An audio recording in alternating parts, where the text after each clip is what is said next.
Duket e pamundur të mos vijë të re ngjashmëria mes finales së Championship që Interi do të luajë me 31 maj në Mynih kundër Paris Saint-Germainit dhe asaj të zhvilluar vetëm 2 vite më parë në Stamboll kundër Manchester Cityt. Ngjashmëritë janë të shumta, fillimisht në aspektin institucional, si City dhe Paris Saint-Germain në pronësitë e një fondi arab, me lidhje të ngushta midis drejtuesve të dyja klubeve.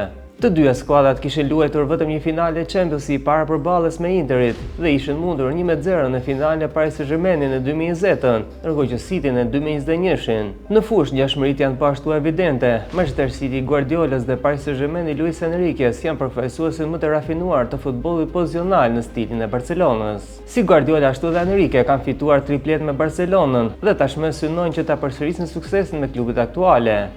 Guardiola arriti këto në vitin 2023 duke mposhtur Interin në finale. Enrique mund ta bëjë të njëjtën gjë këtë vit, nëse skuadra e tij do të arrijë të fitojë dhe Kupën e Francës. Në letër ngjashmëritë janë të frikshme, por kjo nuk do të thotë që fati i Interit është i paracaktuar. Historia nuk përsëritet gjithmonë në mënyrë identike dhe në futboll çdo ndeshje është ndryshe nga tjetra.